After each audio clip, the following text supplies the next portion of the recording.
The advice and opinions expressed by the host of Autism Live and her guests are meant solely as suggestion and should not be in any way construed as child-specific advice. Any choices you make in determining your child's treatment are completely at your own discretion.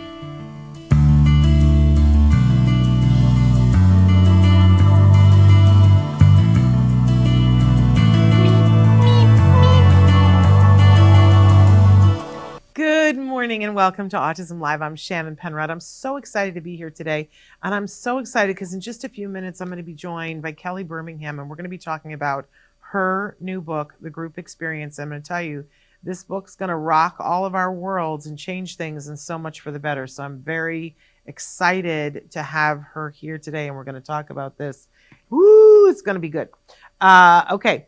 We're live right now on Facebook, YouTube, and Twitter. I hope that if you are watching us live, that you will take the opportunity to interact both with myself and with my guests that I'll be bringing in a little while. Hi, Rodney. Rodney just wrote in. See, that's how you do it.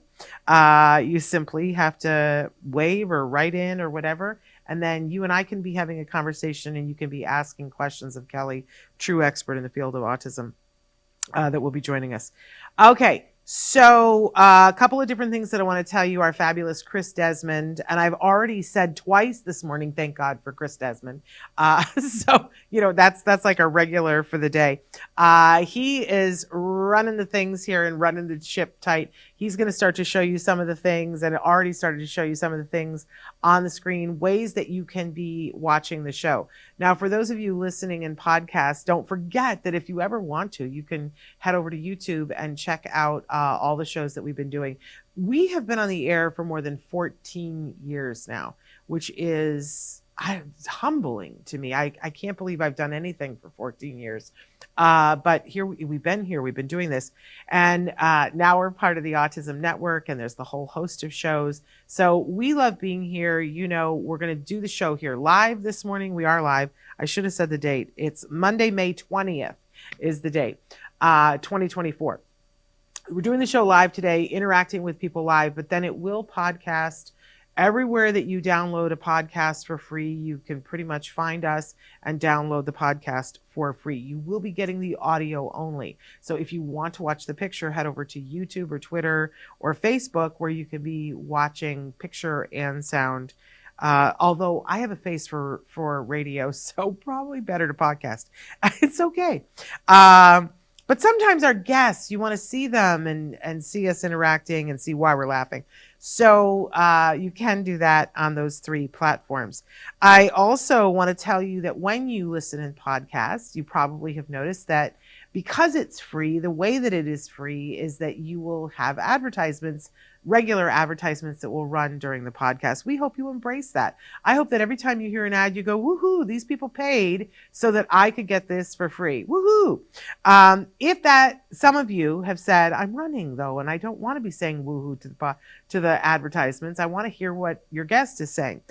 And I'm willing to pay a little bit to do that. If that is your particular way of looking at it and you have some money in the couch cushions, it's just $5 a month. You can head over to glow.fm/autism-live. When you go there, what that actually we really should have it say Autism Network there, because you get everything that we podcast from Autism Network. You get, I know it sounds like, not only this, but wait, there's more. You get Ask Dr. Doreen, Autism Live, some of our side shows that we're incubating, things like Let's Talk Movies, things like Let's Talk All the Things with Rachel and Shannon, things like our two newest podcasts that we haven't launched yet, but they're in the works, Autismo y Comunidad, and today's Hyperfixation. So all of those you get when you pay that $5 thing, you get them free of ads. So there you go, as podcasts. But they are available for free on YouTube and Twitter and Facebook, and as a download, but with advertisements. So I hope you will choose what is best for you. I also hope that you will like, share, review. Ooh, it's so good when you guys review us, especially on iTunes. It just jumps and we get all these new viewers, and we really enjoy that. Because you know what we're here for is our whole goal at Autism Network is to provide information and inspiration. That's it. That's really all we're about. We want to help you. My mantra every day is, how can I help save you 5 minutes and or $5? And if I do that, I go, all right, I did something today. If we do more, great. But if I can save you 5 minutes and $5, ooh, I like that. So we hope that you will let others know and that you will interact and tell us what your questions are. All right, we got a big week this week. Can I just take a second to say that today we have Kelly Bermingham, and the book is The Group Experience. Tomorrow, for the second time, we're welcoming back this year, Evelyn Kung is going to be with us for Ask Evelyn Kung. And I had said last week that the topic was going to be executive functions, but it's really cognition. But I think we're going to do some executive functions too, because Ev is an amazing expert in that area as well. And on Wednesday, Amy Gravino is going to be here. She is a wonderful self-advocate. She totally cracks me up. I enjoy being with her every time we're at a conference together. I absolutely gravitate towards her. She's like my emotional support. She's just wonderful. And she gets it that I am socially inept. And it's okay, and I have more social anxiety than she has. But I'll tell you the other thing that Amy's going to come and talk with us about is that she is a sex ed expert in the field of autism. And she has put together an amazing curriculum, and we're going to talk about that, plus some new information that she found out when she did the biomarkers for herself for autism. Ooh, it's a big conversation. Then throughout May, we're doing on Thursdays, the best of Autism Live, and on Fridays, the best of Ask Dr. Doreen. On Thursday, the best of Autism Live, we're doing ABA basics. So I really love that talk, and I hope that you guys will too. And then on Friday, the best of Ask Dr. Doreen, she's talking about food selectivity, which I know so many of you have so many issues about that. So that's such an informative hour. So I hope you'll tune in for that. And I just want to say, because I know we're coming up on that four-day weekend. It's a 3-day weekend. Do you like how I just expanded it to a 4-day weekend for everybody? It's a 3-day weekend. But on Memorial Day, we are debuting a new show that I think next week, it's funny, if I had to submit us for awards for anything, I would submit the shows from next week, because we got some amazing stuff for you next week. On Monday, on Memorial Day, we are premiering for the first time an interview that we did with Lisa Gomez. She is, let me see if I can get all the words right, the Assistant Director for the Department of Labor's Employee Benefits Security Administration. Whew, it's a mouthful. But she's going to talk to you about EBSA, this amazing resource. If you are using insurance at all to get your ABA, believe me, you're going to want to tune in. It's mind-blowing. I feel like it's the biggest thing I've heard about in over a year. And it's going to be so helpful to so many of you. So many of you have written in and said, I'm having problems, that I'm not getting connected to my services. I'm on a wait list. They charged me for this. We've got you. We totally have you. So you're going to want to tune in for that. Then on Tuesday, we have Ask Dr. Doreen, and she is going to be talking with us about reading comprehension. I know, can our heads all expand and explode?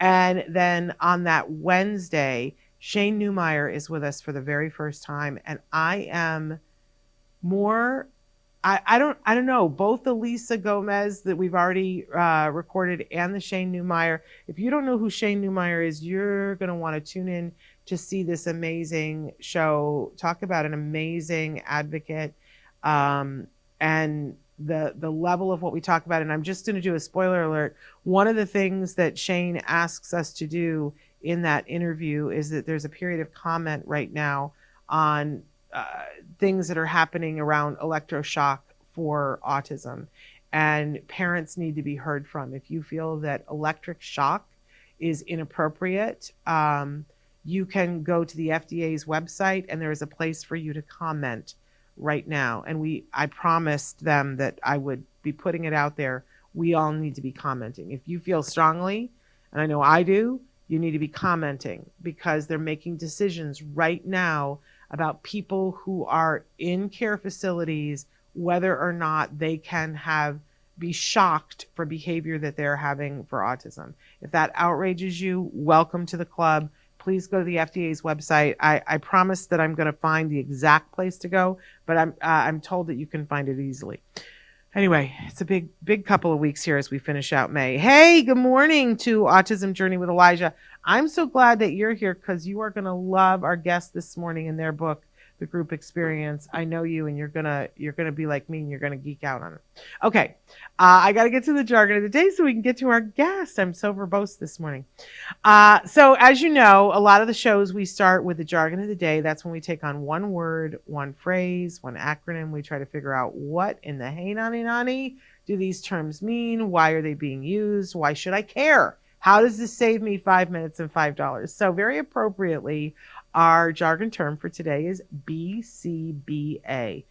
I always talk about the fact that it doesn't feel like we, when we hear the word autism, it's like we get transported through this tunnel into alphabet land, right? And it's always fascinating to me because now I'm so used to it. I'm just so used to it. But I talk to parents of newly diagnosed kiddos on an almost daily basis. And I get reminded, right? And the other day I was saying BCBA and somebody said, I keep hearing that. What does that mean? I got you. So let's take a look at what our actual definition is, and then we'll add some more to it. So this is actually from the source, bacb.com.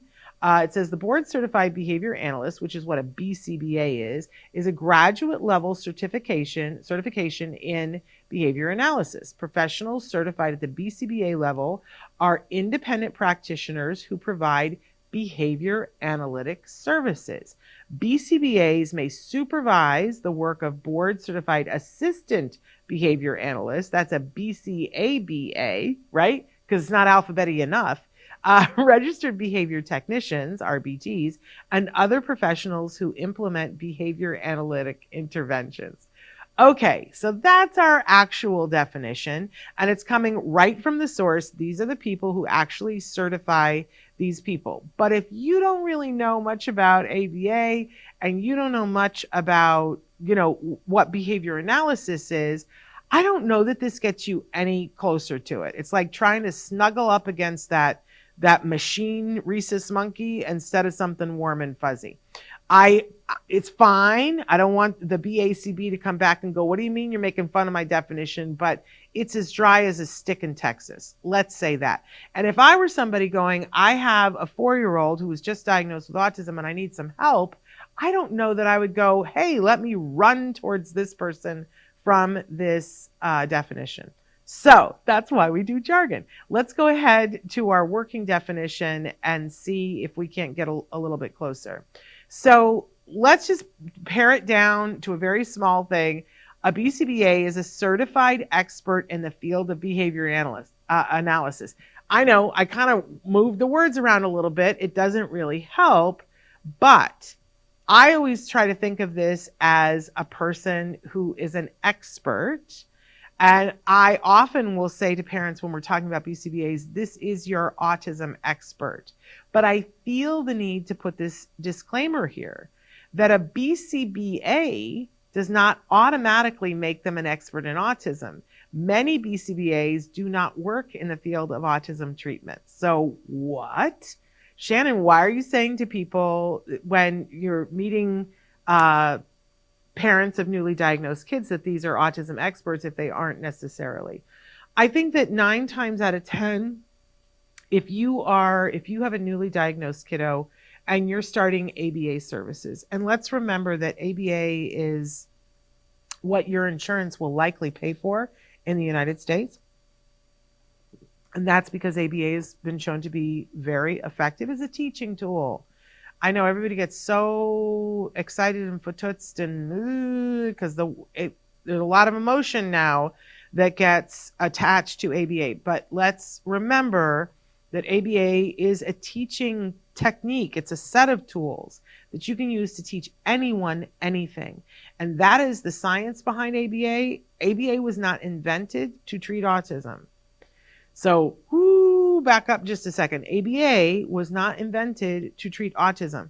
ABA was a science that was developed to look at behavior and how people learn things and why people learn things. So ABA was being used for, and is still being used for, Olympic athletes, anybody who wants peak performance, whether that's in a Fortune 500 company or even in a senior citizen home, with any kind of workers. We're trying to like get to the peak performance. How do we get to good resolutions when we're trying to shape behavior to get more done, for it to be more effective, which is really what teaching is, right? Learning more, getting more done, being more effective. So there's a whole science around ABA, which is about behavior. But then there were studies that showed that ABA was wildly effective for autism. So now we have a group of people who specialize in autism. I think that once you are starting services, chances are that you have a BCBA who is your autism expert. I would check their credentials, though, and make sure that they have experience working in the field of autism, because there are tons of BCBAs who just don't. Hopefully that makes sense. Oh, Amanda Ralston's here, and she says, love Kelly Birmingham. So do I, and that's a perfect segue, because this is her new book. It's called The Group Experience. Kelly is someone who I have respected and admired for a really long time. You guys have seen her on the show before, because she was one of the people that we asked to come in and do a takeover during our Autism Podcastathon a year and some change ago. She's a true professional in the field of autism. She's been working in the field of autism for more than 27 years. She's a board certified behavior analyst, one of those, a BCBA. She is an ESDM certified therapist and a peers certified therapist. Her first book, which she co-authored, was called Social Skills, a Hands-On Manual. She has been published in many journals. She's co-authored a chapter in the textbook, Rethinking Perception and Centering the Voices of Unique Individuals, Reframing Autism Inclusion in Praxis. She helped found a school for middle school and high school children on the autism spectrum, and a sports league for children with autism. She is part of the September 26th project, which we need to be doing more shows about that. We did, and then we have not. So I need to remember to schedule that for September. But they create safety awareness and checklists and reminders for those on the autism spectrum and their families. She was an expert subject matter for CASP's recent organizational guidelines for ABA companies. And she provides training for the things that this book is based on. She is also the host of an amazing podcast. Which I'm going to have her remind me. It's called, is it a 27-year look back? No, I'm going to get it wrong, so I'm going to have her say it. But let's welcome back to the show, Kelly Birmingham. What is the name of the podcast? Because I always mess it up. A 25-year look across the spectrum. There we go. It's because it involves a year, and numbers always jam me up. But Kelly, I'm so excited that you're here. You're a true professional. I so respect how you have conducted your professional life. So it's a thrill to have you here. It's a thrill to be holding this book. I had promised you that I was going to write a review of it, and I didn't. I'm always happy to write book reviews, but I didn't expect to love it like I do. I didn't expect for it to be such a game changer, because it's a little bit. It's a great book. It's a little unassuming. This book does not scream at you going, hey, this is going to be the game changer, but it really is. So good morning and welcome. Let's talk about this book. This is new. How recently did this come out? It just came out this year. So maybe we should back up and talk a little bit about how you got to this and what your hopes are for this book. And then I want to delve into it, because I know we've got people watching that will need this book. Sure. So, yeah, I mean, I have been in this field for actually about 28 years now. I've always worked with children or adults with developmental disabilities or autism. And I was trained in a very discrete trial one-on-one ABA format. Like, we all were back then. This is in the 1990s. And I moved from Massachusetts to California. People might know me as Kelly McKinnon. I have since changed my last name, thankfully. But in 2003, I was being called. I was in private practice, and I was getting a lot of calls from kids that were getting kicked out of their preschools. And, a statistic came out a few years ago that 1 in 6 children diagnosed with autism are likely to get kicked out of preschool and daycare. And so what I learned is a lot of those children were not set up and ready to learn in the school setting or daycare, which is a group learning format. And so my practice really started out of that. So I'd written this first book, Social Skills Solutions, co-wrote it with my friend James Krempa. And this one came out 20 years ago, 2003, actually. And I sat down and, when we're BCBAs, I'm glad you said this earlier, Shannon, we are not trained in autism. Autism is not part of an ABA curriculum when you're getting your degree. And so I just started really having to dive in to understand autism and why children were struggling to learn in this group format. So I started my practice doing work, moving children from one-on-one into group learning. And people thought I was crazy. People told me that was not ABA. And what I was doing, wasn't right. There was no insurance covering anything. And so I've spent most of my career helping children determine if they're ready to learn in a group format and moving kids into that. I had a whole practice set up around that. And I've opened for several companies centers. And now I am with Easter Seals, and they've committed to opening ABA centers with this idea of helping children move into this group learning format more quickly, because that's what learning is for children. Yeah. I got to say, so, like I said, it's very unassuming. It's not one of these big, huge tomes. And yet it's like a magic trick, because it almost looks like a workbook. And there are things in it that are very workbooky like. But listen, if I were to be able to full screen this for you guys so that you could see it, you'd be like, oh, I want that. Because I just randomly opened up and here we have looking at an assessment of social skills being learned by a 4-year-old. I don't want to get off track of what I was saying. I mean, here we just have all these skills, because, you guys ask me all the time, like, what should my child be doing right now? Right. Kelly has all of this in here for you. Plus, there's so much. I'm not organized in my thoughts, because it's like Disneyland. It's like, where do we start first?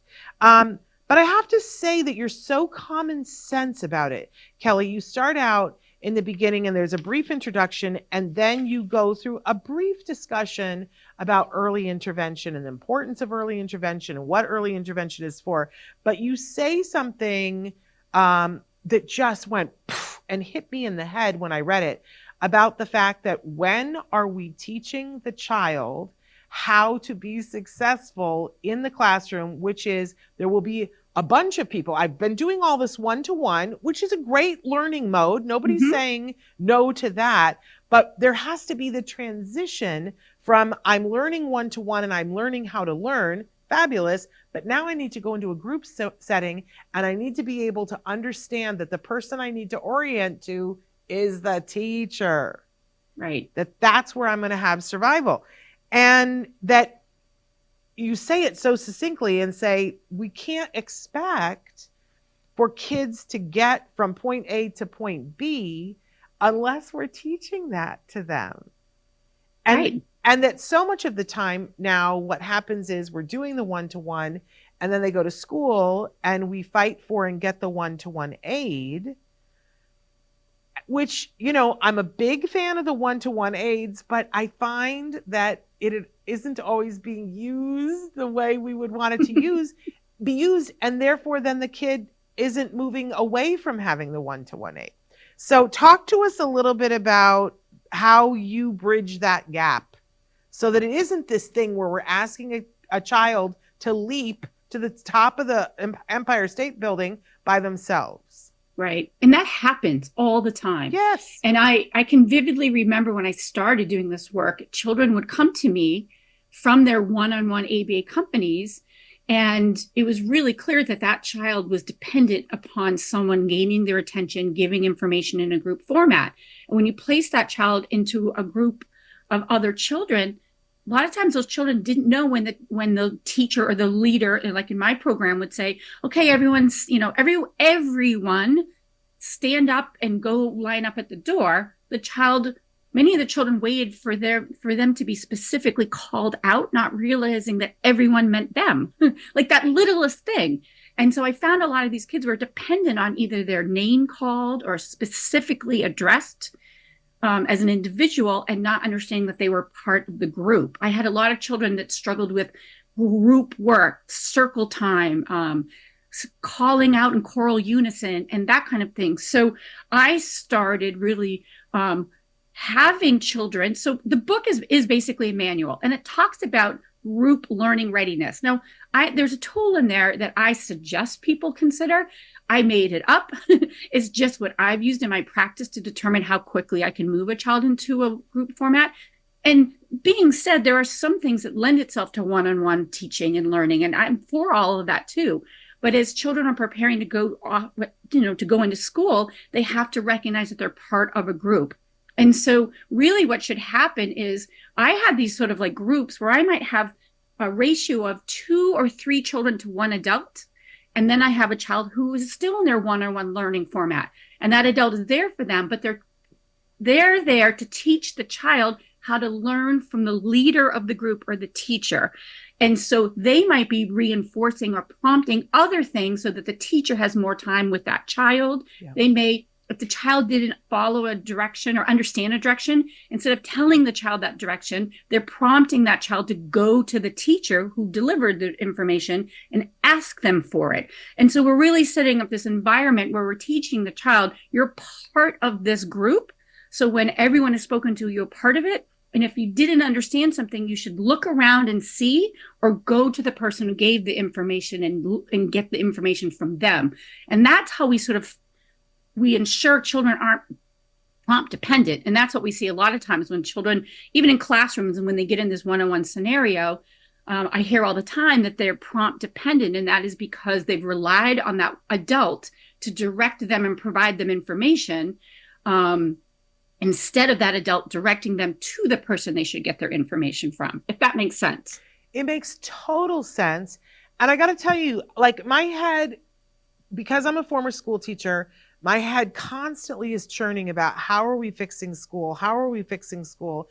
And I get frustrated. I get really, really frustrated because I feel like as much as I love school, a lot of times they don't get it.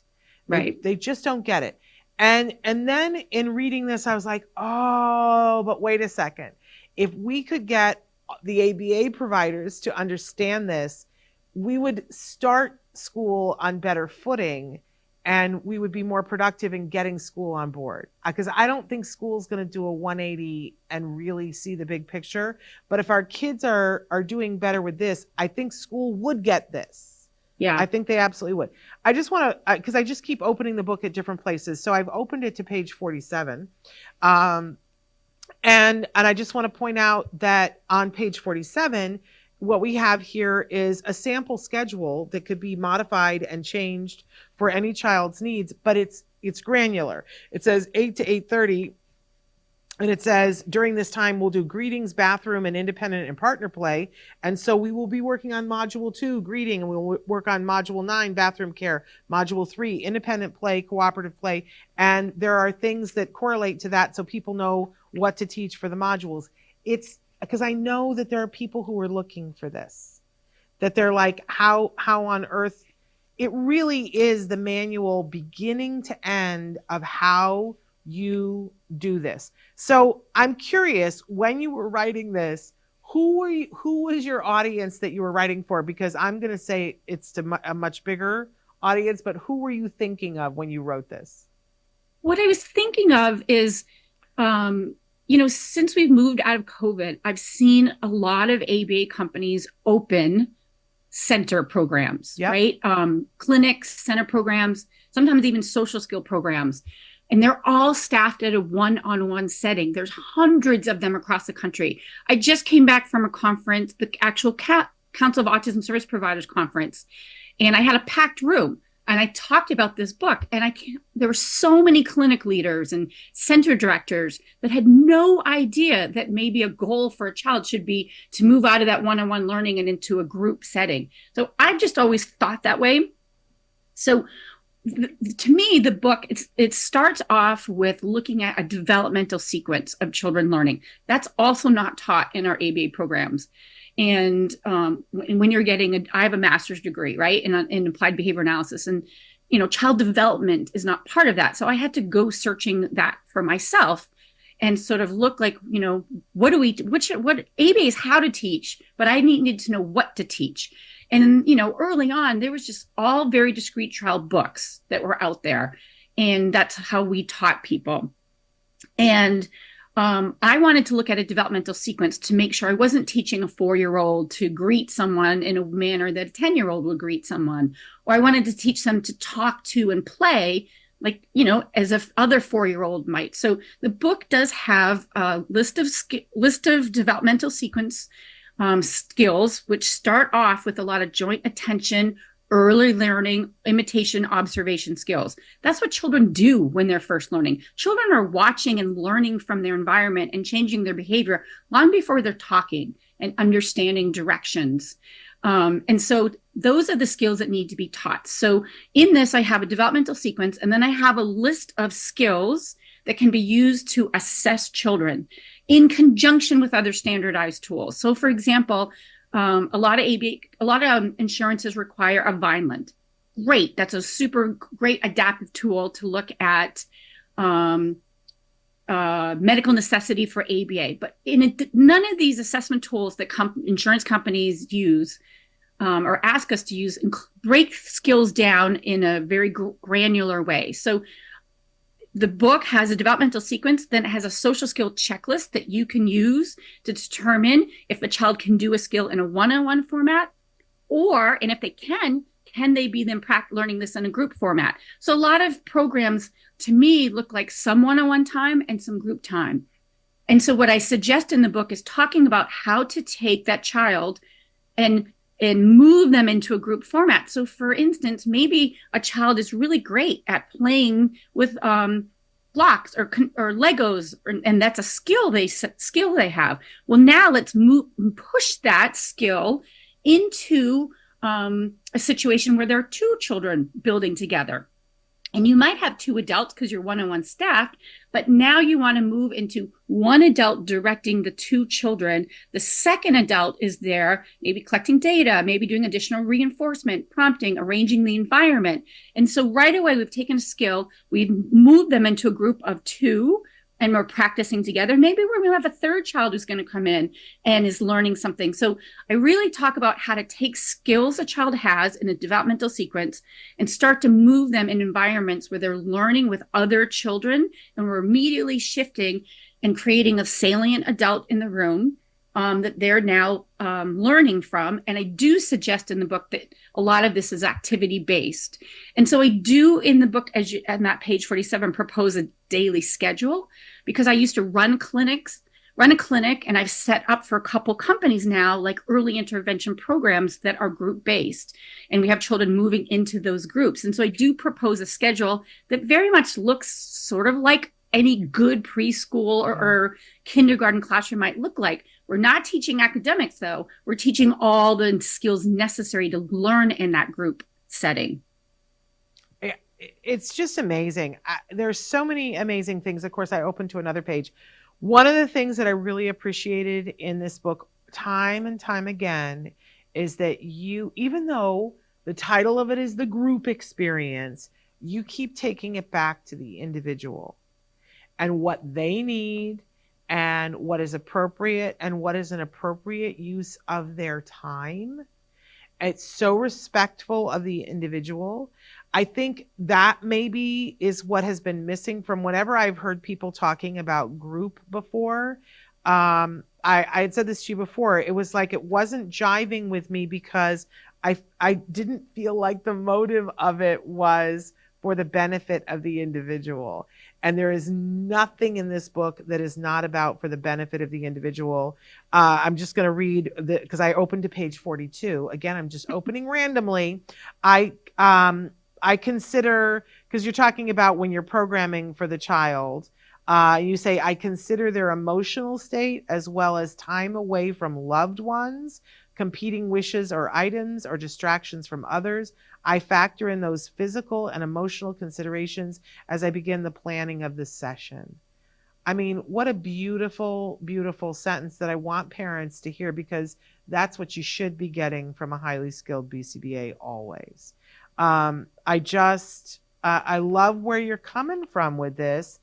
I want to know, in terms of the ramifications, what are the insurance companies saying about this? Because I think once they get it, Kelly, they're going to get super excited. Well, but you're right. And I want to take a moment to talk about curriculum-based social skill programs. Yeah. There's some wonderful curriculum programs. I'm certified in one. And the thing I have, and this is why I sought out some of these certifications, is I wanted to understand what other people were thinking outside of the ABA world. And, there's some research on this, a little bit of research on this, in that curriculum-based programs should be a supplement. They shouldn't be a standalone in social skill training, because many times, first of all, the curriculum-based programs are not in a developmental sequence. There's one really well-known that has since changed that a little bit and improved upon that. But years ago, it was a lot of skills in sort of like this random order. And so I always am talking about developmentally appropriate skills. And I also like to talk about where children are at, as you said. And so if you have a child in a curriculum-based program only, and let's say the skill of the week, for example, is winning and losing, but you already have your child already has that skill, then that's sort of like wasted therapy time, in my opinion. They're not learning anything. And so my take on all of this is it is activity-based learning to teach individual skills. And when you do it that way, there's always a child that's going to be a model or an expert of that skill, if you will. And whoever is that model is going to change based on their skill set. So if I have 4 children together, and I'm going to use the Lego example, I use that one all the time. And so as you're going through the schedule in the book, I talk about like circle time. And then I talk about tabletop time, and then I talk about playtime. I'm not talking about the academics of it. I'm talking about the social development of it. And so let's say I'm at table time. Table time, I might be playing a game, or I might be playing with Legos. So let's say Legos is the modem of the activity, but I will have 4 children that might have individualized goals that they're going to be addressed within the same Lego activity. So for example, maybe I have someone who's very good at constructing and building with Legos. So that child has that skill, but maybe they also struggle a little bit with flexibility with other children. They're great at building. They know how to play Legos, but they don't want their Legos changed in any way. So I'm going to have an opportunity to have other children to help that child with flexibility. I might have another child that's there that's learning how to initiate, maybe initiate for help or for pieces or information. And so we're playing Legos, and I'm going to create the environment so that child has to sort of use their initiation skills while they're playing with the Legos. And then maybe I have another child there that's learning how to comment on their play. And because that's what children do. Children don't ask a lot of questions. Their conversation is based on commenting about the activities. So I've got an activity base, but I have individualized goals being addressed with that one activity. And I'm going to use the adults. I'm always going to have a situation where one adult is a leader, and then the other 2 are there either as prompts, reinforcement, arranging the environment to create the goals. I will also caveat that a lot of insurance companies, there are CPT codes for group adaptive behavior, and that is for group ABA. And that's emerged over the last few years, which is something that I've always said is like fantastic. And so you can have children in the same space with 3 children and 1 adult on a group adaptive code, and you might have another child in that space on a one-on-one code in insurance, because that's the ratio of learning they need. But the goal is to move this one-on-one child to be able to learn completely in just that group adaptive situation and with that code. And you're finding insurance is taking that they're For not, years. They have. That's amazing. Because, sometimes they kick things back. When they understand this, Kelly, they're going to be advocating for this. So I would assume so. I mean, it only makes sense, right? Yeah. There's so many things in here that are so amazing. And, even if you weren't going to do the group thing, which I guarantee you read this, you're going to get excited about it and you're going to want to have the group experience. But you also just put in really good resources. This is why I say it's like a magic trick that how can this, it's not a heavy book. You can take this with you. No, it's not. And it's yet really short. And yet like you 100 cram so much pages. in here. It's like that box that you open up and there's a whole room in here. Chapter 11, supplies for an early intervention program.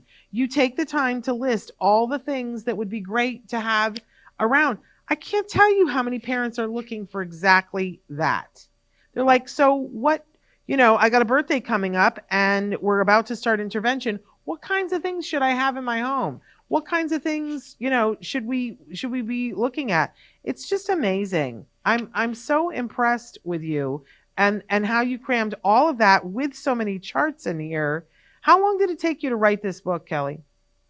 It's funny. Not long, but I took 2 months off from work to write it. But I'd had it all over the place. I'd had PowerPoints. I've been doing these types of presentations for years. And sometimes I'm laughed at, frankly, because they're like, that's not ABA. If I can go back a little bit, I can vividly remember I used to have to quote research to explain why I was doing what I was doing. And then I remember, I think it was 2015, articles started coming about saying using ABA in a group format is in fact evidence-based. And I was like, oh my gosh, thank gosh. But this is just what I've been doing. I had these notes and I had treatment plans with goals.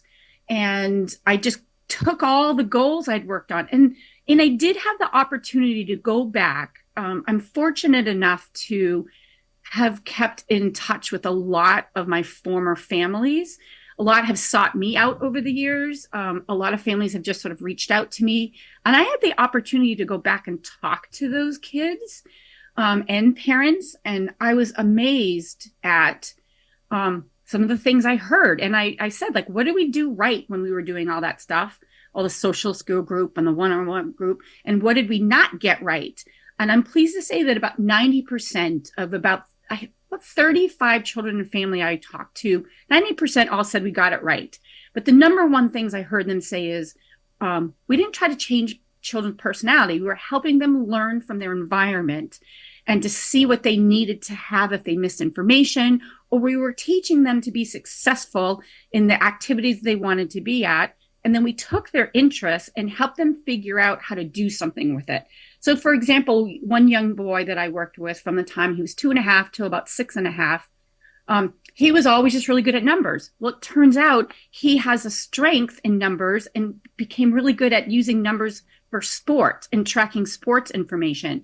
And so kids and adults would seek him out to gather information about his knowledge around stats for sports. And so I just took everything that I heard and talking to the families and all these workshops I'd done over the year and all the goals and treatment plans I'd written, which is probably 1,000 and something of them, and just mapped it out and said, how can I do this as simple as possible? If I were talking to someone who was newly wanting to open a center, which a lot of companies are doing, how could I explain to them how to do that? And I kept just paring it down because it was too verbose in the beginning. And then I just pared it down to this most simplest form I could, hoping that it would be very user-friendly for folks. I think you killed it. It's very user-friendly. So, and we know that you're working with Easter Seals and that they are taking this very seriously. What is your next plan for conquering the world and getting everybody on this page? Well, I would hope that more centers and clinics would consider this. It's all I've ever done, so I'm often surprised when people don't understand this concept. And so I'm hoping that more and more people read the book, reach out to us for consultation. I do, and we do consultation. And I actually, I really hope that newly minted BCBAs are taking some time to look at, understand, if you're going to be working with children with autism, that you're taking the time to actually understand the diagnostic information and how it translates into developmental learning. I'll do a shameless plug for a second. I do have a podcast I've had for about 4 years now. It's called A 25-Year Look Across the Spectrum. I do it with a fellow mom who you know well, Jennifer Lucero, who works right. Yeah, used to be Autism Speaks. Now she's with Special Olympics. And Dylan, her son, is 24. I've known him since he was 4 years old, and he is more profoundly impacted with his autism. But that only means he needs 24-hour support to be, just to make sure he's safe. But he is a very social individual. He's very happy in his life. His quality of life, when you see him, you just smile because you just see the happiness in him. And I just think, I want more folks in the ABA industry, if you're working with children and adults on the autism spectrum, that they spend more time understanding that, not only for the individual, but the family dynamic of it. And so what Jennifer and I do in our podcast is we take topics related to autism life and break it down from a BCBA perspective and then a caregiver perspective. We just recorded one on Friday about blood draws, right? Nice. And that's just like the dreaded blood draw, and how a parent thinks about that and how BCBA might think about it. And we hash out topics like that. We talked about divorce. We talked about quality of life and recreation and leisure skills and all of that. So I would just really like for folks that are committed in the ABA industry, working with families and children and adults on the autism spectrum, to take time to learn about their life and their perspective and how we can support that better. Yeah. I think it's a tough time for BCBAs right now. It's interesting because we probably have more BCBAs right now than we've ever had before, because we need an army, right? Mm-hmm. And I know that there's some amazing programs that they're graduating from, but it's a little bit of a tough time to come into the industry. There's a whole lot of backlash. My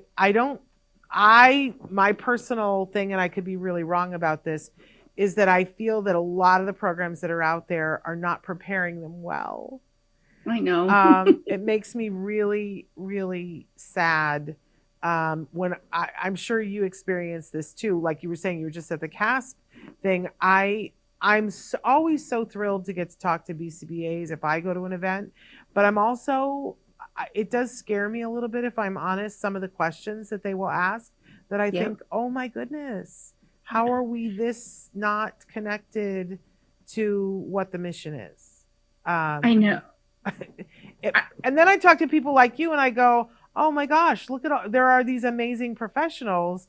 I just want to point everybody like it's a game, and I want to go turn your heads this way and say, look at this. Listen, even, in this is a very thin, amazing book. If we just had every BCBA read this, I think we would get a better understanding of how to treat individuals. Yeah, I agree. I'm lucky. I'm the 1,368th BCBA. Wow. So, yeah. And that's how many years ago did you become a BCBA? 2003. There we go. So almost 21 years I've been in this field. And I'm always flabbergasted by things that I see come out. Like, there was a big push about compassionate care and compassionate ABA. And there's a wonderful article written in 2008 by three of my favorite people in the world. It was Bridget Taylor, Linda LeBlanc, and Melissa Nosek, about compassionate care and how it was missing. And I thought, why does this even have to be written? I was just shocked by it. And they surveyed families, and that article very clearly listened what caregivers wanted out of their BCBAs.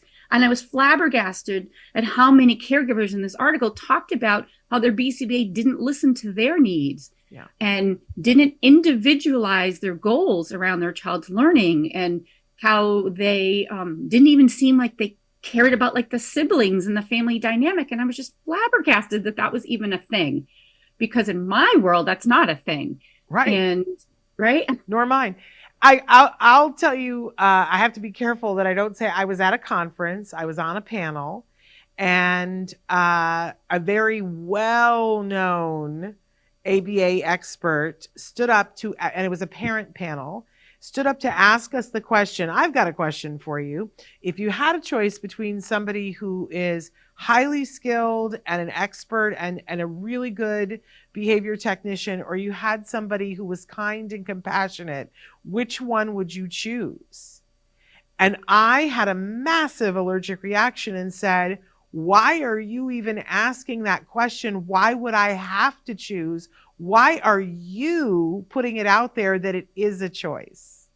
I was heated, and they were not happy with my response because I was so heated. But to me, I'm like, why is that why would you even suggest that we can't have both? It made me nuts. I don't blame you. I don't even know why it's a thing. And if I told you who asked the question, you would go, oh, are you kidding me? Yeah. I bet I know who it is, but that's okay.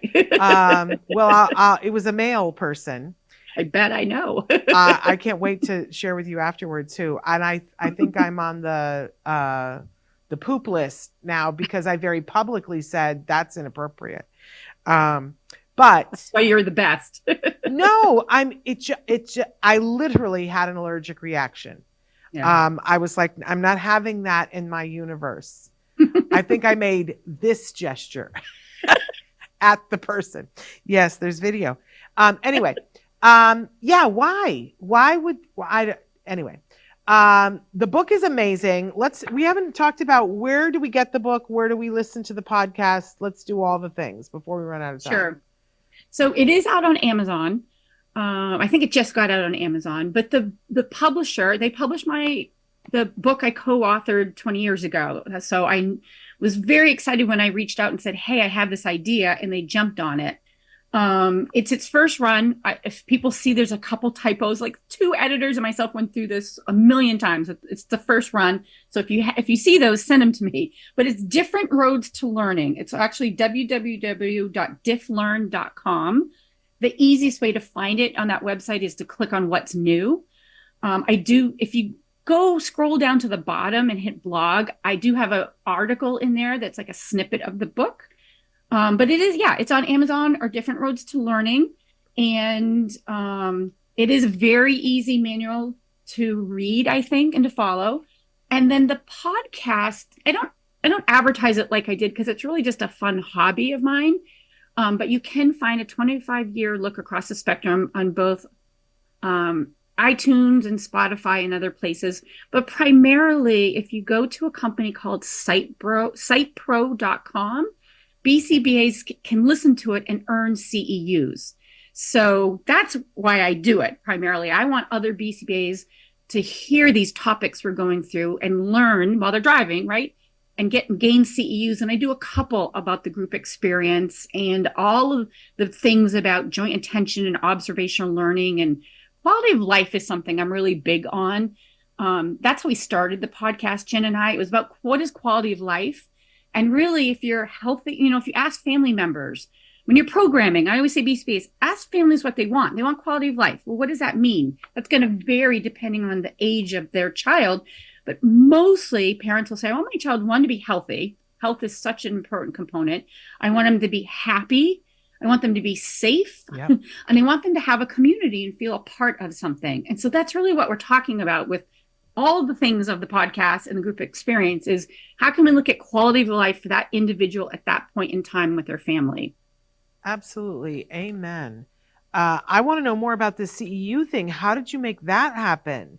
And then, then do they pay you for the CEU credits? They don't pay me. It's through a company that sponsors my podcast, and they sponsor Jen and I a nominal amount.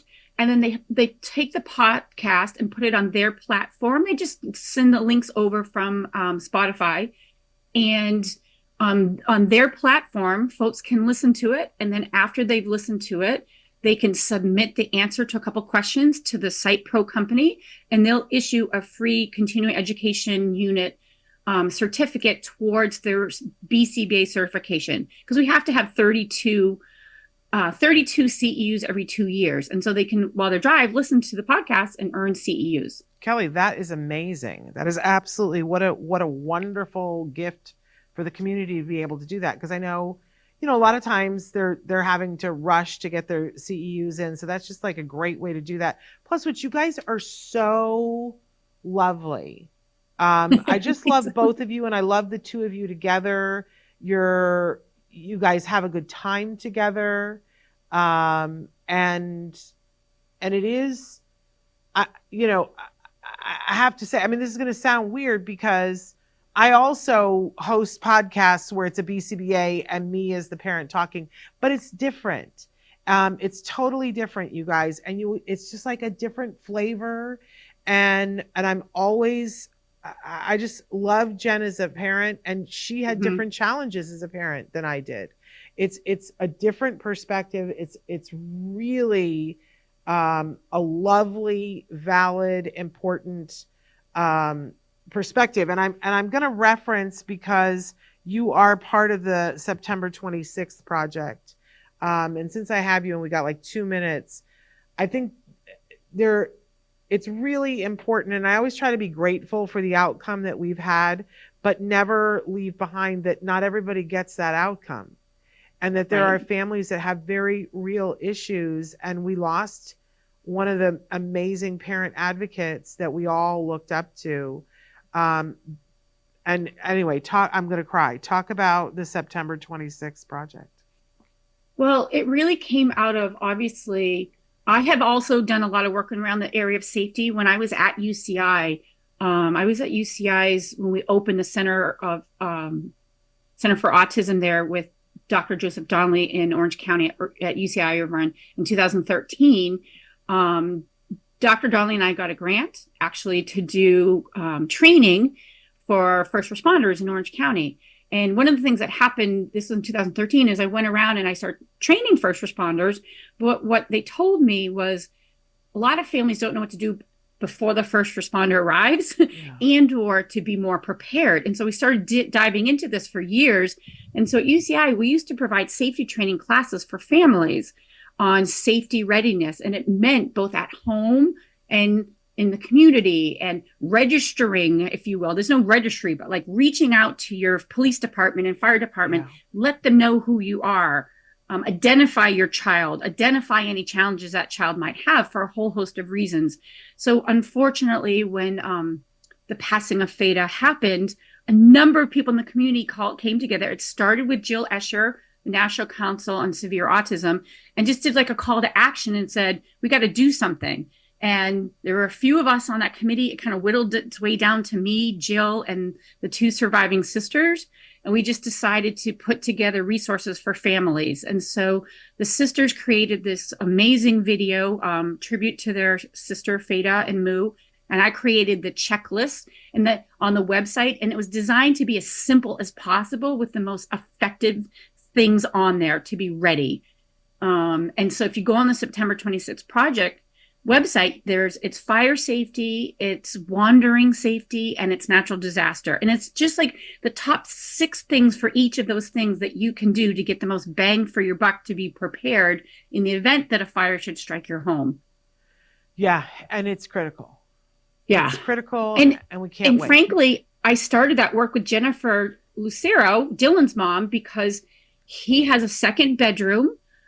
He also might struggle when an alarm goes off. And so Jen and I were racking our brains trying to figure out how we were going to get him fire safety. And so we actually got a rope ladder. She hung it from a tree. We simulated climbing out of a rope ladder. We put a fire safety blanket in his room. We had a whole plan if he wouldn't get down, because he's a big guy too. She was going to kind of push him down under this beanbag and drag him down, like all the things. So I had experience working with families around this, and we just applied it to the website. Yeah. And it's a terrible thing that as a community, we experience this incredible loss of an amazing parent advocate who heroically, but tragically, died holding on to her son, that she could not get him down the stairs, you guys. Yeah. And tragic. so tragic. And, you know, I think it's important to note that if that could happen to her, that could happen Right. to any of us. Exactly. And it's why in both of their memory, her and her son, it's critical that we all pay attention and you get the help that you need. But I love that Autism Journey with Elijah said that they did the training that you have. Where can people go to find out how to get the training? For the September 26th project? Yes. Um, gosh, you know, Maysoon and I have done several. Oh, go to Site Pro. Maysoon and I are on there. And I also had her on my podcast. And it's really just about the preparedness. And when you hear Maysoon talk about the experience she had, you know, getting out of the house herself, you know, hearing her perspective, going on the website, watching the video, it's crucial to watch the video and then work your way through the checklist. I know Maysoon runs the website. And so if you reach out to the September 26th project, she will respond. And if it's something that she doesn't have the answer to, she forwards it to me. Okay. I will have to ask her to be on the show. Yep, you should. Amazingly, we're out of time, but this is amazing, you guys. And everybody should have it. And it's something I think as the world starts to change and get in alignment, Kelly's working hard to do that. You as a parent or as a practitioner can get this and start in your corner of the world. And as a parent, I would be sharing this with my ABA provider. That's what I would encourage you to do. But read it, you'll love it, and you'll learn things. So Kelly, thank you so much for doing this and being who you are and doing the work that you do. It really is a gift to our community. I can't thank you enough. Thank you. All right. You have a good rest of your week, and I hope you have a good Memorial Day weekend. Thanks so much for being with us. Bye-bye. Bye. I know we're over time, you guys, but I just want to quickly go through the rest of this week and next part of next week because it is a 3-day weekend. So tomorrow it's Ask Evelyn Kung again. The topic is cognition, but I had said last week that it was EF, so we're going to do a little bit of both because I don't want to disappoint. And she is an expert in executive functions. Then on Wednesday, Amy Gravino is here, and she is amazing and delightful. She's a sex education expert. She's a self-advocate. And I should say sex education for autism expert, very particularly an expert in that. So I love having her on. She's just delightful. On Thursday, it's the best of Autism Live. It's the episode ABA Basics. And then on Friday, Best of Ask Dr. Doreen, the topic is food selectivity. Then Monday, which is a holiday, we won't be here, but we pre-taped an episode for you that I'm so over the moon excited. I've been like gnawing my fingernails, getting to the point where we're going to show this to you guys. Lisa Gomez, who is now I had it before, I said it before. She is the Assistant Secretary of the Department of Labor, Employee Benefits, Security Administration. I think I got that right. And she's got some amazing news. If you're having any difficulties, you've been refused for something, autism treatment, you've been denied claims, they didn't pay for this, they didn't do whatever, you can't get access to care because you've been on the waiting list, you're going to want to tune in. She's got a phone number where you can call that people will go to work for you. It's free. They're a government watchdog organization to make sure that we are all getting our insurance benefits as they're supposed to be.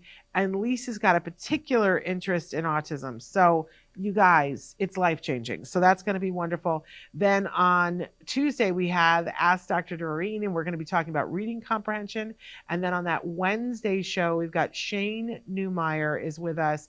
Shane is an amazing self-advocate, an attorney, and someone who feels very passionately, of course, about the civil rights of individuals on the spectrum.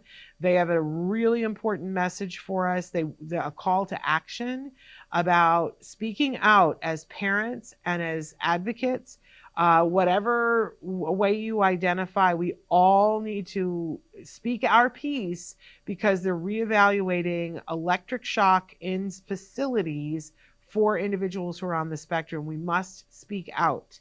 If you feel passionately as I do, we need to speak out. So I hope that you will tune in to watch that really important show. I know everybody says that self-advocates and parents don't get along. I've got news for you. I had a great time with Shane and we got along well. You'll have to tune in and see. You'll have to tune in and see, but it was really lovely. All right. So that's the next week. We're ending May on a strong note. So I hope that you will tune in, watch all those things. We'll be back tomorrow with Ask Evelyn Kung. Until then, give your kiddos a hug from me and one for you too. Bye-bye for now.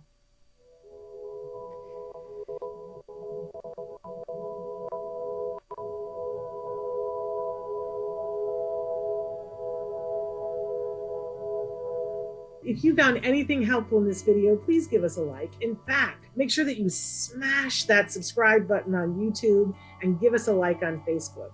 You can also follow us on Twitter and on Instagram for important updates. And please download our free podcast wherever you get your podcasts. Thank you so much. See you next time.